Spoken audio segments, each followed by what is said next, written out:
Waalaikumsalam warahmatullahi wabarakatuh. Apa kabar Ibu Pamela? Alhamdulillah, baik Ibu Rizka, sehat. Sehat, Alhamdulillah. Oke, di sini dalam kegiatan wawancara ini kami meminta Ibu untuk berpartisipasi menjelaskan bagaimana tentang penyebab permasalahan yang ada di sekolah ya Ibu. Jadi sebelum Oke, itu insya Allah. mohon izin saya screen dulu ya Ibu ya. Oke,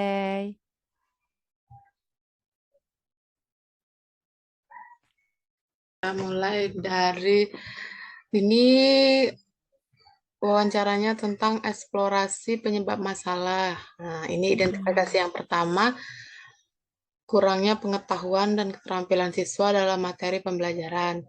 Pertanyaan yang pertama, menurut pendapat Ibu Pamela, mengapa pengetahuan dan keterampilan siswa dalam mengikuti pembelajaran masih rendah, Ibu? Apalagi dalam pembelajaran seni tari ini. Oke, baik. Terima kasih atas kepercayaannya Ibu Rizka memberikan kesempatan kepada saya untuk memberikan pendapat. Sebenarnya saya bukan terlalu pakar, tapi kebetulan saya sudah pernah ya memang latar belakang pendidikannya seni tari, kemudian pernah beberapa kali meneliti tentang tari. Bicara tentang pengetahuan dan keterampilan siswa dalam mengikuti pembelajaran masih rendah dalam materi pembelajaran tentang penyajian tari, itu sebenarnya ada beberapa faktor. Yang pertama itu dari faktor siswanya itu sendiri. Jadi, kenapa saya katakan demikian? Karena em, harus muncul dari diri siswa atas apa yang ingin dia pelajari.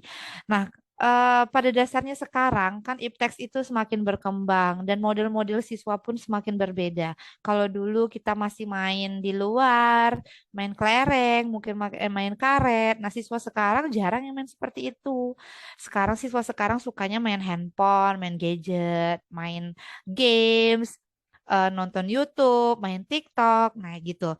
Nah, jadi faktor pertama sampai kenapa pengetahuan dan keterampilan siswa tentang materi tari itu kurang karena memang kurang minat dari mereka. Nah, kenapa sampai kurang minat? Ya, faktor selanjutnya itu faktor yang tak kalah penting itu dari gurunya sendiri. Guru yang memberikan materi, guru yang memberikan pelajaran seni di kelas mungkin kurang variatif. Bisa jadi metode yang diberikan juga itu-itu saja, sehingga membuat siswa bosan dan akhirnya mereka tidak minat untuk belajar seni, maksud saya begitu, terutama tari. Kalau misalnya pembelajaran tari itu diberikan hanya melalui ceramah, begini anak-anak ini itu, tentu saja bosan. Apalagi yang disajikan adalah tari-tari tradisional. Kita semua ketahui bahwasanya tari tradisional itu adalah tari yang kalau berdasarkan bentuk penyajian itu sangat monoton sekali. Nah, kalau sampai monoton itu tentu saja membuat kurang tertariknya siswa untuk belajar sehingga keterampilannya pun ikut tidak kurang tidak bisa terampil menarikan. Nah, jadi permasalahan utama itu yang harus diperbaiki adalah dari gurunya. Gurunya harus pintar ber apa ya? Kalau saya katakan, kalau bisa saya analogi, guru itu harus pintar menyusun skenario pembelajarannya, harus pintar. Oh, siswanya seperti ini, sepertinya metode yang diberikan begini. Siswanya begitu. Oh, siswanya model ini, sepertinya cocoknya begini. Kalau misalnya siswanya itu tipe-tipe anak zaman sekarang pada umumnya bosan dengar ceramah, mungkin kita bisa lakukan seperti simulasi dalam kegiatan pembelajaran, simulasi ini ya, maksudnya simulasi yang terjadi mulai dari asal-usul tari itu seperti apa, misalnya. Kemudian contoh nih, tari andun ya. Di Bengkulu Selatan kan punya tari andun. Kita ketahui bahwasanya tari andun itu tari tradisional yang bisa disajikan dalam beberapa bentuk, baik itu kelompok maupun berpasangan. Nah, kita bisa bawa siswa melihat Bagaimana sih pertunjukan tari andun dulu? Tari andun itu kan bisa menjadikan ajang mencari jodoh.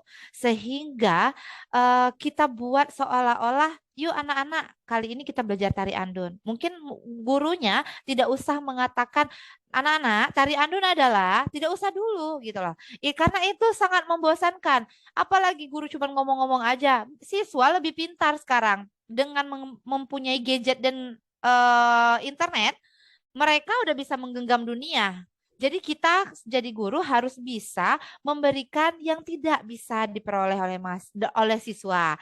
Yaitu tadi saya contohnya tari andun fungsinya menjadi tari sebagai tari ajang mencari jodoh, disajikan dalam bentuk penyajian tari berpasangan. Bisa jadi kita buat seolah-olah mereka kita buatkan ada mainang atau yang mencari. Kalau zaman dulu ya, tari andun itu kan ditarikan tidak boleh sama satu kampung. Misalnya desa apa ya, Desa Pino, tidak boleh nari. Pemuda Desa Pino tidak boleh menari dengan pemudi Desa Pino.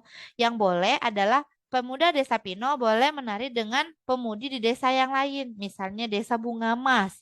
Nah, dengan demikian kita buat skenario di kelas seolah-olah mereka menari dan mencari jodoh. Dalam tari andun juga nggak boleh saling melihat. Ala begitu amat sangat orang zaman dulu menghargai, maksudnya menjaga pergaulan sehingga melihat lawan jenis itu hanya boleh dengan lirikan. Nah, dari situ kita bisa meminta siswa untuk mengambil kesimpulan apa sih yang terkandung dari tari andun, apa sih tujuan tari andun. Nah, biarkan siswa yang menarik kesimpulan atas materi yang ingin kita berikan. Hindari metode ceramah. Kalau pesan saya sih seperti itu. Begitu kali ya Bu Rizka ya. Banyak sekali pertanyaannya dikit, tapi jawaban saya banyak.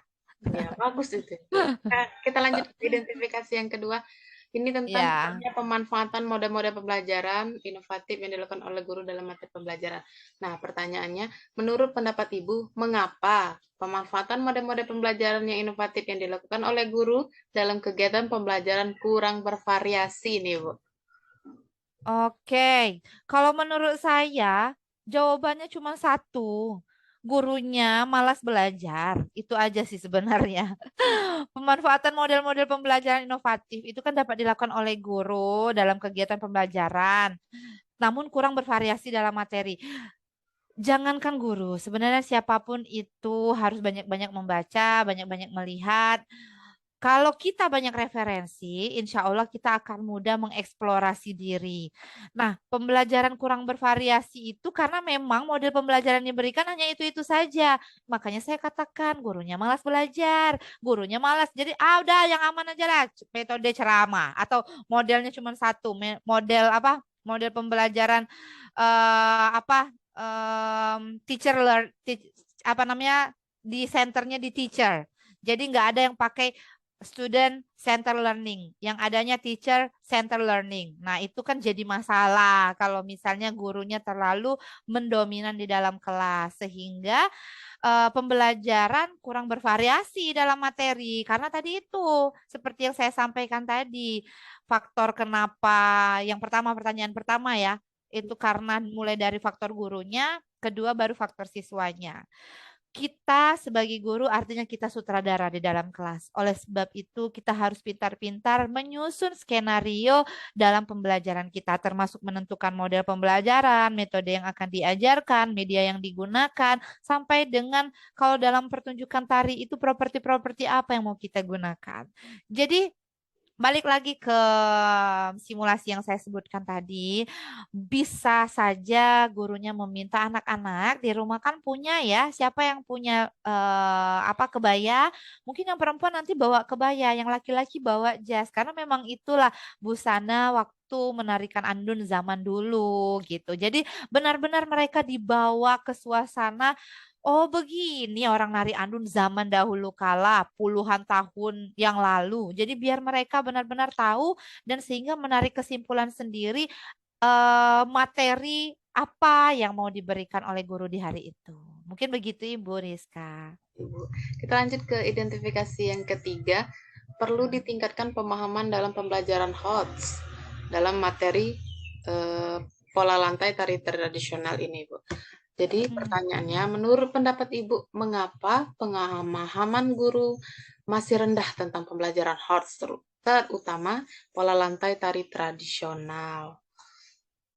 Oke, kalau bicara tentang HOTS, high order thinking ya. Jadi maksudnya gini, guru itu harus yang pertama sebelum memberikan materi, guru tentunya harus belajar terlebih dahulu. Sebenarnya kalau kita bicara tentang pertunjukan seni, khususnya tari, itu memang tidak lepas dari kreatif